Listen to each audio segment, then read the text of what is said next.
This video is brought to you by Nebula. Most people probably know Nigel Farage as the man who led UKIP, who campaigned to leave the EU, and ultimately the man who pushed the country into eventually leaving the bloc. Despite his success here and his huge media profile, he's never been an MP, nor really had any significant political power. His success has been from effecting change from the sidelines, from pressuring those with power into doing what he wants on the behalf of those that support him. However, in recent weeks, speculation has started to grow that Nigel Farage could be a future leader of the Conservative Party, with him even commenting that he'd be surprised if it hadn't happened by 2026. So in this video, we're going to have a look at this theory, how Farage could join the Tories, whether he's popular enough to be elected, and ultimately whether he could become the next Tory Prime Minister. Before we start, if you haven't already, please consider subscribing and ringing the bell to stay in the loop and be notified when we release new videos. Now, it's worth starting with a bit of context. Nigel Farage has been the leader of a couple of Eurosceptic political parties in his time, most notably UKIP and more recently the Brexit Party and Reform UK. However, before this, he was actually a member of the Conservative Party. At school, it's reported that he spoke of his admiration for the far-right Enoch Powell, who infamously was kicked out of the Shadow Cabinet for his Rivers of Blood speech. Farage reportedly once called Powell his political hero. So, despite his politics being somewhat further right than the Conservatives, especially on Europe, he followed in the footsteps of his political hero and, at the age of 14, joined the Tories.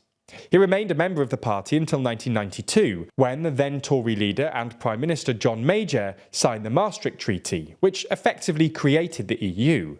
It was only a year later that he joined the United Kingdom Independence Party, or UKIP, as a founding member. Being elected an MEP in 1999 and leading the party in 2006, Farage began making a name for himself as a charismatic right-wing Eurosceptic. By 2015, UKIP became the third party in terms of vote share in the general election, receiving 12.6% of the vote, but due to the first-past-the-post system, gained only a single seat.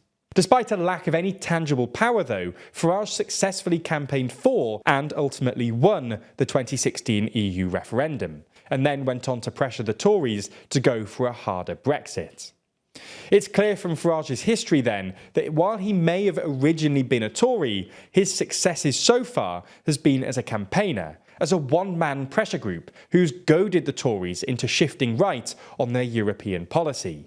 His political life up until this point has been entirely dedicated to this cause of getting the UK out of the EU, something that's now done and dusted. So the question is, what next for Farage? Well, it seems that Farage may be setting his sights on real, tangible power. Speculation has grown significantly in recent weeks that he may soon be gunning for number 10, and not as the leader of UKIP or anything like that, but as the leader of the Conservatives.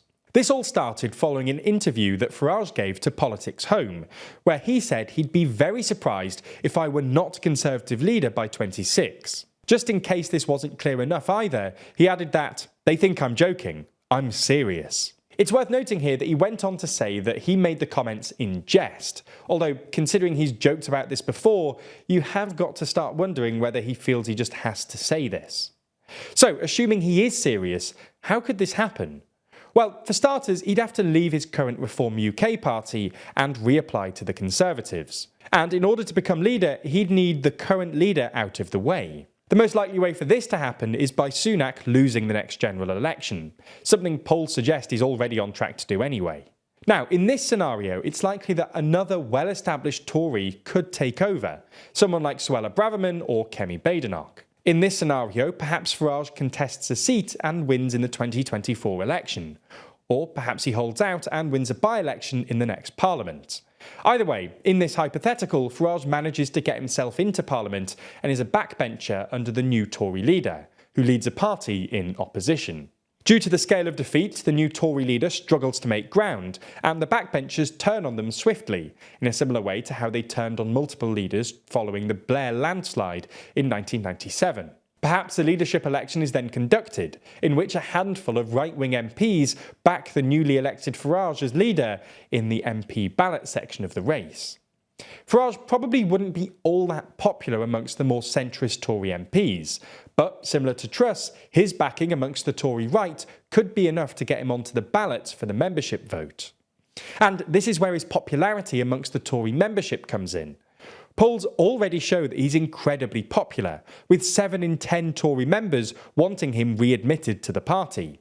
And while this is only one poll, his popularity at the Conservative Party conference backs up its findings. He was given a hero's entrance and was regularly asked for selfies at a variety of events and fringe meetings. He was even spotted dancing with Priti Patel, the former Home Secretary. Basically, the Tories were not hiding their admiration for a man who left the party more than 3 decades ago. The point is that the Conservative Party, or at least the membership, seem receptive to Farage, even though he isn't a member of the party, and don't feel that they need to hide their great admiration for him. This popularity then points to a Tory membership that could well back him in the membership vote, if he were to get there, which in turn paves the way to a Nigel Farage leadership of the party. Of course, even in this scenario, he would then be the leader of a party in opposition. Winning election could then be a bit more tricky. However, many also thought that Boris Johnson could struggle in an election.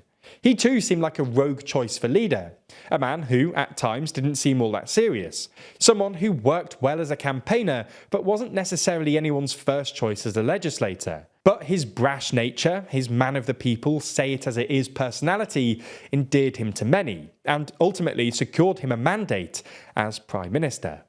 So, all in all, with Sunak on course for a big defeat at the next election, it's entirely plausible that the Tories will go through some soul-searching during their period out of office. And as wild as it might sound, it's plausible that the person that they think is best to lead them through this period and on to victory is none other than Nigel Farage.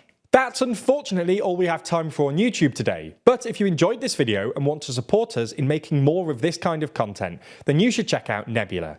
That's the creator-built and creator-owned streaming service where you can watch all of our videos and podcasts across our channels, totally ad-free. Plus, we post some of our videos on there early, and there's a bunch of exclusive content already there waiting for you on the platform. Now, if that wasn't enticing enough, Nebula is also full of incredible content from other creators you know and love, like Johnny Harris, Real Life Law, and Legal Eagle, as well as lots of cool creators you haven't even discovered yet.